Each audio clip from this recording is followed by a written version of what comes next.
존경하는 110만 용인 시민 여러분, 김기준 의장님을 비롯한 동료 의원 여러분, 그리고 백군기 시장님과 관계 공무원 여러분, 동부동, 양지, 원산, 백안면을 지역구로 두고 있는 더불어민주당 김진석 의원입니다. 본 의원은 오늘 이 자리에서 지역구의 현안 문제에 대하여 질의하고자 합니다. 이는 발전하고 변화하며 성장하는 용인시 내면으로 반드시 짚어보고 고민해야 할 문제이기도 합니다. 먼저 교통 문제입니다. 여러분은 마을버스의 정의를 아십니까? 국어사전을 찾아보니 마을버스란 정기 노선버스를 운행하지 아니하는 지역의 주민 불편을 덜기 위하여 운행하는 버스라고 설명하고 있습니다.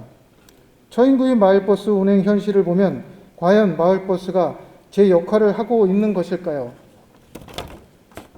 잘 알고 계시듯 처인구는 용인시 전체 면적의 약 79%를 차지하고 있습니다. 우리 시 전체 96개 마을버스 노선 중 처인구의 경우 노선이 단 3개뿐입니다. 물론 간선 노선을 운행하는 시내버스 노선과 경전철 노선이 있다 하지만 그렇다고 이해하기가 너무 터무니없는 숫자입니다. 그렇다 보니 교통 서비스의 질은 매우 낮습니다. 특히 처인구의 읍면 학생들은 상급 학교 진학 시 학교 배정에 따라 통학에 많은 어려움을 겪고 있습니다. 상급 학교 진학에 대한 선택의 폭도 적지만 마을버스마저도 학교와 바로 연결되는 노선이 거의 없기 때문입니다. 또한 있어도 등교 시간과 제대로 맞지를 않습니다. 교통약자를 법에 따른 이용의 어려움을 겪고 있는 분들로만 보지 마시고 이러한 교통의 실질적인 혜택을 누리지 못하는 지역에 거주하는 주민들도 교통약자로 보아 해결책을 만들어야 합니다. 물론 운송업계의 어려움도 잘 알고 있습니다. 지난 2019년 5월부터 주 52시간제 시행에 따른 버스 업계의 경영 악화와 인력난 해소는 좀처럼 사라지지 않고 있습니다. 거기에 코로나19라는 사회재난이 작년부터 전국을 뒤덮고 있습니다. 버스 요금을 인상하는 대신 광역버스 업무를 지방사무에서 국가사무로 전환하기로 하며 작년 9월에는 국토부 산하 대도시권 광역교통위원회와 경기도가 2021년도 광역버스 준공영제 운영 비용을 50%씩 부담하기로 합의했지만 예산 분담 문제로 난항을 겪고 있는 사실 또한 잘 알고 있습니다. 하지만 비용적인 측면에서만 바라보지 말고 용인시 시민으로서 다른 지역과 동등한 교통 이용권을 보장받을 수 있도록 대책을 강구하여 주시기 바랍니다. 용인시는 오는 10월 노선 입찰 방식의 노선관리형 마을버스 준공영제를 도입한다고 지난 1월 발표하였습니다. 마을버스에 도입하는 것은 용인시가 전국 최초라고 들었습니다.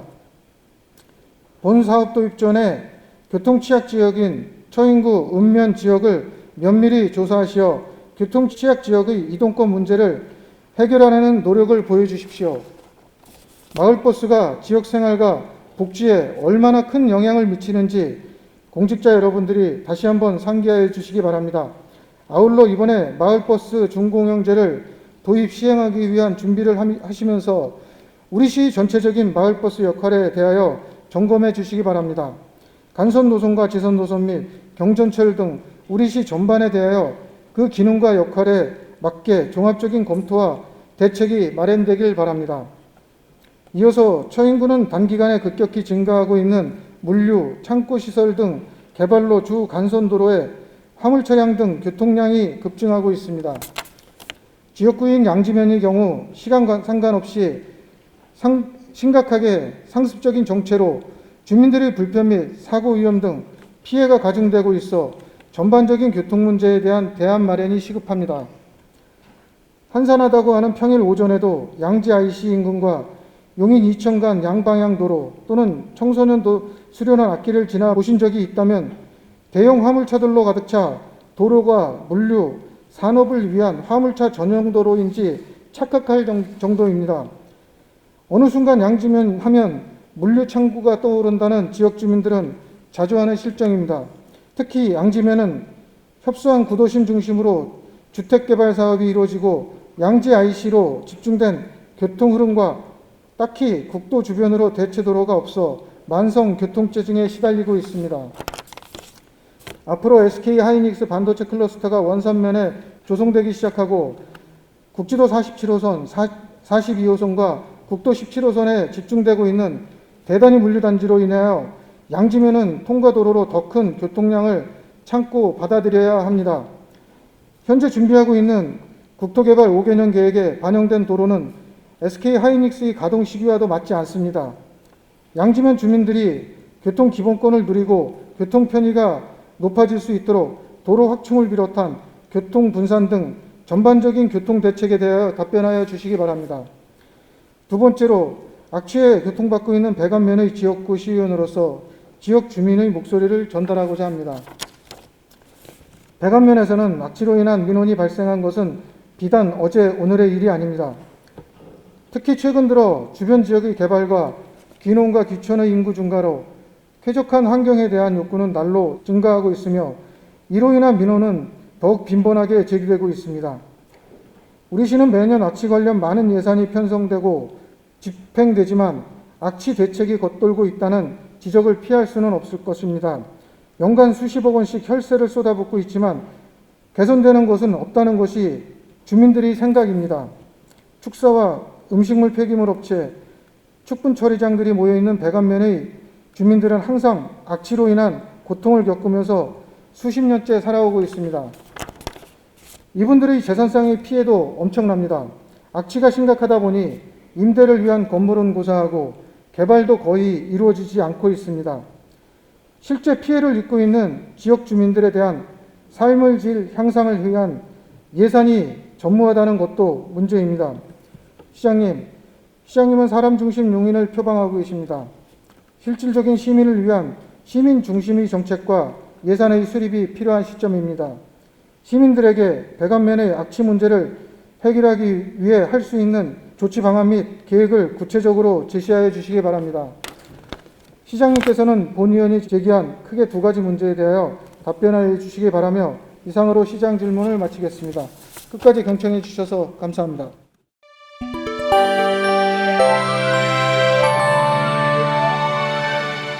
교통 취약 지역 이동권 문제 해결 방안에 대해 답변드리겠습니다. 우리 시는 대중교통 이용 편의성 개선을 위해 각 권역별 거점별 대책을 다양하게 검토하고 있으며 특히 버스 중공영제 시행에 맞춰 시내버스 및 마을버스의 전체적인 노선 체계를 점검하고 이를 통해 교통 취약 지역의 이동권 문제 해결 방안을 마련할 예정입니다. 다음은 양지면 주민들을 위한 교통 대책에 대해 답변드리겠습니다. 양지면은 우리 시의 동서축 주요 도로인 국도 42호선과 국도 17호선이 교차하고 있고 양지 IC와 인근 물류센터로 인한 교통량이 많은 지역입니다. 교통상을 개선하고자 우리 시는 국토교통부에 국도 42호선 대체 우회도로인 남동 양지 구간의 노선 신설과 국도 17호선 평창 양지 구간의 도로 확장을 건의하였으나 낮은 비식값이 다소 불리한 상황으로 적용하고 있어 정책성 평가 지수를 높게 적용하도록 요청을 하였습니다. 향후 해당 사업들이 조속히 추진되도록 관계기관과 면밀히 협의하겠습니다.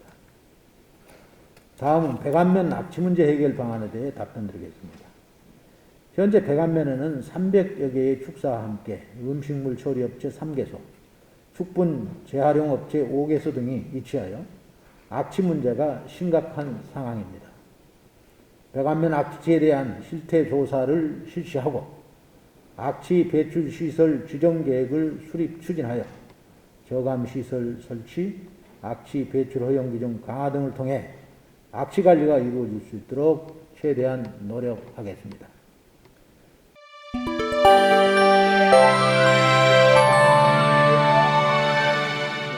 백안면 악취 문제 해결을 위한 조치 방안 및 계획에 관련하여 보충 답변 드리겠습니다. 현재 백안면은 300개 이상의 축사, 음식물 폐기물 처리업체 3개소, 축분 재활용 업체 5개소 등 악취를 배출하는 사업장이 산재되어 있어 지속적으로 악취 민원이 접수되고 있는 상황입니다. 우리 시는 백안면 악취에 대하여 축산 악취 관련은 축산과와 처인구 산업과에서 축산 악취와 외 사업장 악취는 기후에너지과와 처인구 환경위생과에서 개별적으로 업무를 추진해 왔습니다. 이에 배관면 액취 문제는 관련 부서 협업을 통해 체계적으로 해결하도록 하겠습니다. 첫째로 악취 실태 조사를 통해 실질적인 악취 관리 방안을 수립할 계획입니다. 용인시 악취 저감 방안 수립을 위한 악취관리 종합계획 용역 결과 배관면은 포구국과 달리 축사가 산재되어 있기 때문에 악취관리지역 지정보다는 신고 대상 악취 배출 시설로 지정하여 농장별 악취관리 방안을 수립하는 것이 타당하다는 결론을 있었습니다. 이에 올해부터 배관면 40개 돈사를 대상으로 악취 실태 기초조사를 시행하고 있습니다. 매년 기초조사량을 확대하여 배관면 모든 돈사를 실태조사하고 조사 결과 악취 기준을 초과하는 축사 등에 대하여 신고 대상 악취 배설시설 지정 계획을 수립하고 추진하겠습니다. 신고 대상 악취 배설시설로 지정될 경우 악취 배출시설 설치 신고에 대하여 적정 악취 방지 시설 설치 의무가 발생되며 행정처분 기준도 강화되어 체계적인 악취 관리가 이루어질 수 있습니다. 또한 조례 개정을 통해 악취 배출 허용 기준을 강화하여 악취 배출 사업장을 철저히 관리할 계획입니다. 두 번째로 악취 민원을 관련 부서와 공유하여 통합적인 점검이 이루어지도록 하겠습니다. 악취 발생에 따라 민원을 과별로 접수하고 있음에 따라 원만한 민원 해결이 어려움이 있었습니다.